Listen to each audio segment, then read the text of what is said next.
The Lord be with you. And with your spirit. A reading from the Holy Gospel according to Saint Luke. Glory to you, O Lord.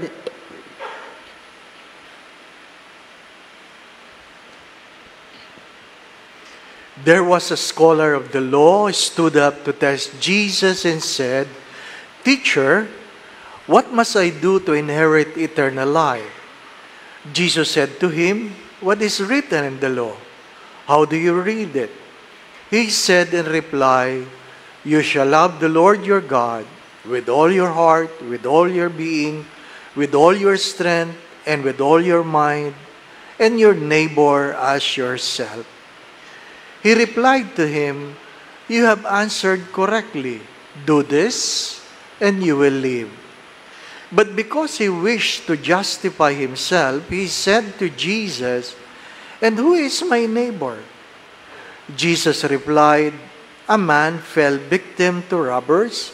As he went down from Jerusalem to Jericho, they stripped and beat him and went off leaving him half dead. A priest happened to be going down that road, but when he saw him, he passed by on the opposite side. Likewise, a Levite came to the place, and when he saw him, he passed by on the opposite side. But a Samaritan traveler who came upon him was moved with compassion at the sight. He approached the victim, poured oil and wine over his wounds, and bandaged them. Then he lifted him up on his own animal, took him to an inn, and cared for him. The next day he took out 2 silver coins and gave them to the innkeeper with the instruction, "Take care of him. If you spend more than what I have given you, I shall repay you on my way back." Which of these 3, in your opinion, was neighbor to the robber's victim? He answered, "The one who treated him with mercy."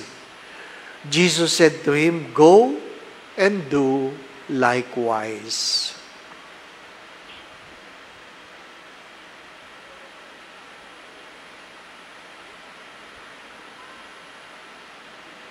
Brothers and sisters, the Gospel of the Lord. Praise to you, Lord Jesus Christ.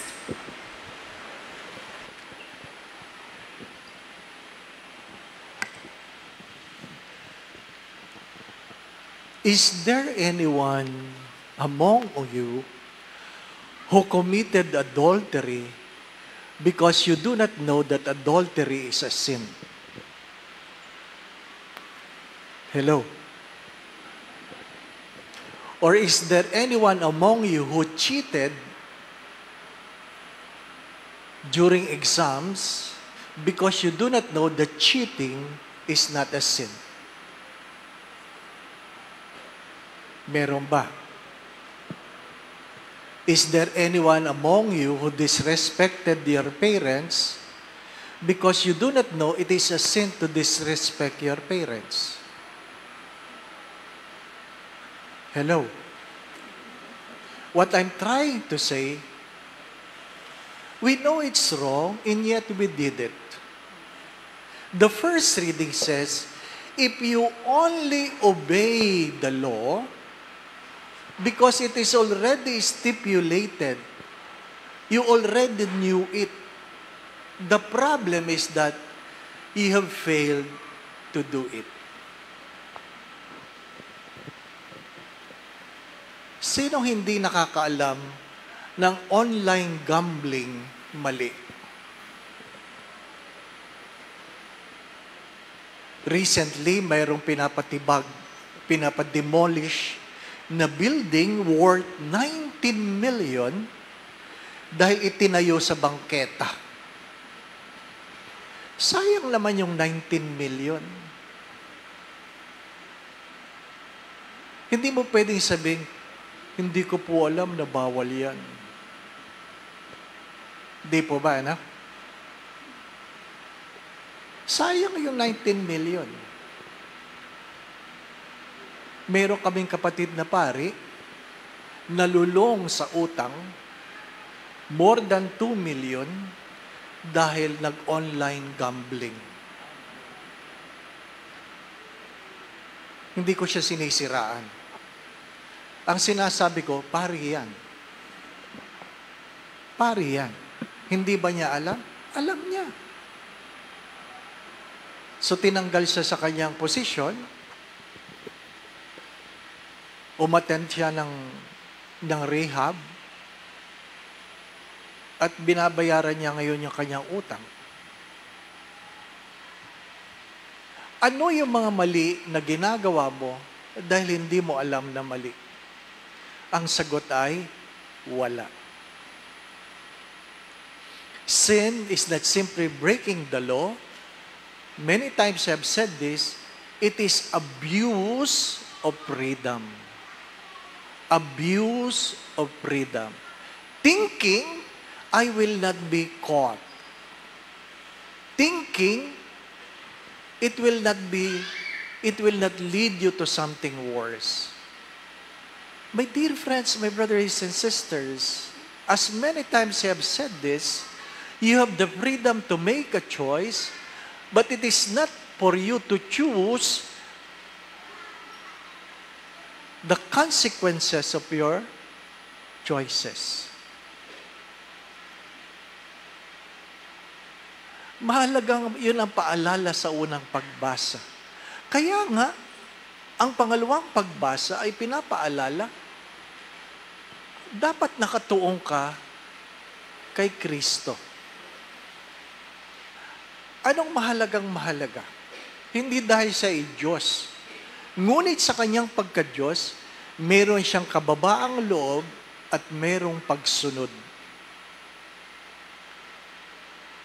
Merong kababaang loob at merong pagsunod. Saint Benedict said, it is impossible to obey without humility. Ang pinakamahirap turuan ay yung mga mayabang. Hindi po ba, ano? Ang pinakamahirap itama, yung palaging tama. Ang pinakamahirap paliwanagan, yung palaging may katuwiran. Hindi po ba, ano? Kaya, doon sa mga nabibigo na sila ay hindi sinusunod, hindi nagbabago yung kanilang asawa, anak, huwag mong kakalimutan, ang pagbabago ay kusang loob. Sa mga mag-asawa, magandang ipaalala ito. Ayon kay San Pablo, mamahalin mo ang iyong asawa, aayusan mo ang iyong asawa, aalagaan mo ang iyong asawa, tulad ng pagmamahal mo sa iyong sarili, pag-aalaga mo sa iyong sarili, tulad ng pagkalinga mo sa iyong sarili. Kaya pag ikaw ay maayos at pangit ang asawa mo, malaki ang kasalanan mo. Yan ang magdadala sa iyo sa impyerno. Totoo yan. Sapagkat yan ay kautusan. It is a law. It is a law. Why you should love your neighbor when you can say, I love God with all my heart, with all my soul, with all my strength, with all my being, because it is so easy to say that. The only way to express our love for God is to love our neighbor. Ano sabi niya sa huli? Do likewise. Do likewise. Ang problema ng marami sa atin ay hindi yung hindi natin alam kung ano ang tama at mali. Ang problema ng marami sa atin ay hindi natin ginagawa ang dapat gawin. Sabi ko nga, ang matalino alam ang tama at mali, ang marunong ginagawa ang tama, iniiwasan ang mali. Kailan nagsisimula yan? Well, maliit pa lang. dapat sasabihin mo na sa bata, mali yan. Mali yan. Ang problema natin, yung mga magulang, pag may ginagawang mali ang bata, tinatawanan natin, at sasabihin mo, cute. Cute. Ang cute mo. Di ba? Ha? Kaya lumaking cute. Di po ba? Ano? Hanggang naging nakakatak-cute. Di po ba? Ano? Di ba? Ang unang tinuturo ng magulang sa bata, paano sumayaw? Di ba? Ano? Paano sumayaw? Ina-upload pa ng magulang. Sumasayaw yung kanilang mga anak. Ngayon, nung malaki na, hindi mo matagpuan sa bahay. Hindi mo paghugas ng pinggan. Di ba ba, ano? Kasi ang kaya lang gawin, sumayaw. Di ba ba, ano? Wala. My dear friends, my brothers and sisters, we are all product of our self-discipline. We are all product of our self-discipline. Nag-aral ka at nag-aaral ka ngayon kasi dinisiplina mo ang iyong sarili. Kinakain mo yung dapat mong kainin, iniiwasan mo yung hindi mo dapat kainin kasi dinisiplina mo ang iyong sarili. Hindi dahil hindi masarap. Natutunan mong disiplinahin. Nag-meeting kami mga pari. At di maiwasan na mapag-usapan ang kalusugan. Ano po? Ang mahal magpa-hospital nga eh. Hindi pa ba, ano? Ay ano ang katotohanan tungkol sa kalusugan? 20% exercise, 80% diet. Hello? Hindi lang yan, pare. Kung gusto nyo maging malusog, kahit 20% lang exercise, bantayan mo yung 80% na kinakain mo. Kasi ang problema natin, nasa kinakain. Di po ba? At kapag tayo sobrang kain, pasensya ka na, masakit ang ngipin ko eh. Huh? Di ba? Tayo ang nagturo sa mundo ng Sharon. Oo, tayo. Pilipino ang nagturo sa mundo ng balutin mo. Hindi pa tapos kumain, may nagbabalot na. Grabe. Ito sa simbahan na. Pero hindi ko nasasabihin ko saan. May activity ang simbahan sa isang parokya. Nung magkakainan na, linabas yung lechon. Walang ulo. Ang pangit tingnan ng lechon na walang ulo, alam nyo. Oo, ang pangit talaga. Ba't walang ulo? Walang ulo. Hinahalap, nasaan ang ulo?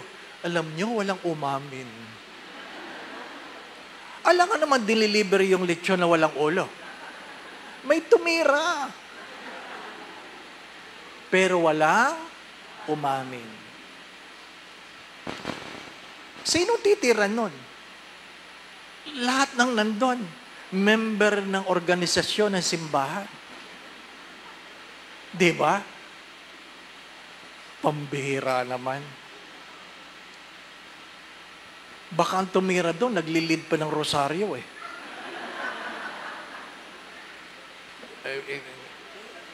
Naintindihan po ninyo ako? Everything will be tested in the way we live our lives.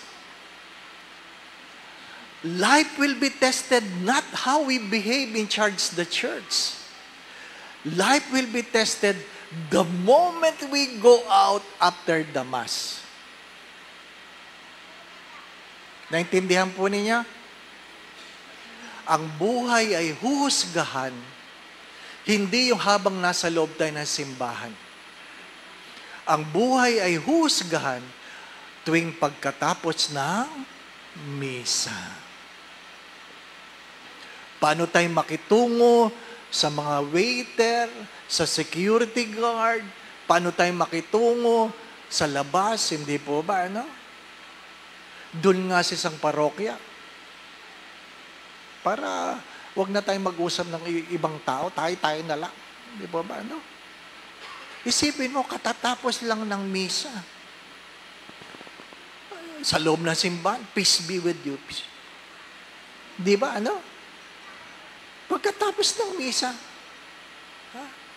nagmisa lang ako doon, naimbitahan lang ako. 10 minutes after the mass, may nag-aaway sa parking.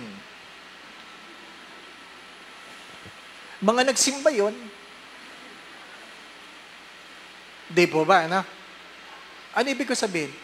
Nagkakamali tayo, nagkukulang tayo, pagsasabuhay ng mga bagay na ating narinig. That's why it is very important to do likewise. Mga minamahal na mga kapatid, tayo na lang, ikaw na lang ang magtanong sa iyong sarili, ano bang hindi mo alam? At alam ko ang sagot mo ay, alam ko po.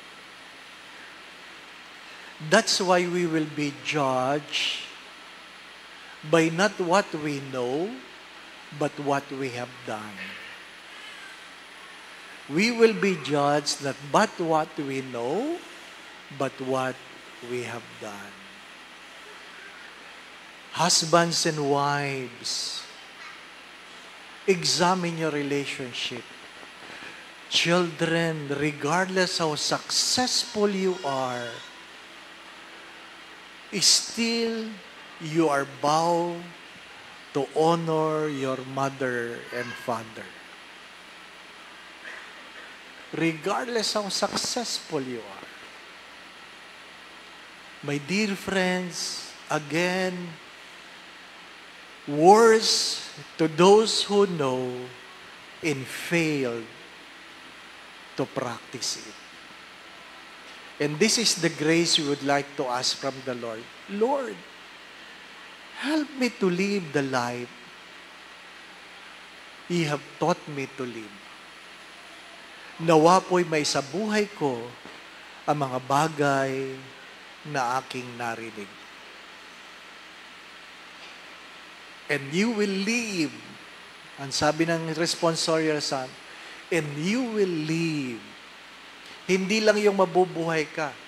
Ang ibig sabihin nun, magkakaroon ka ng buhay na walang hanggan. Amen. Going back to what I've said, is there anything wrong we have done?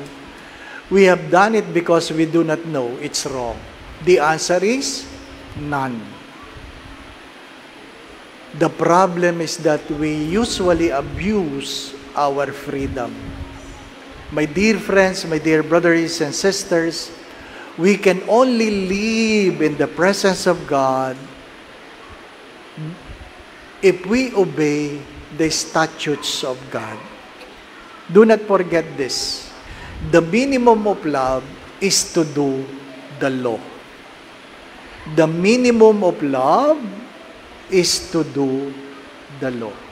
The Lord be with you. And with your spirit. And may Almighty God bless you and your family, the Father, the Son, and the Holy Spirit.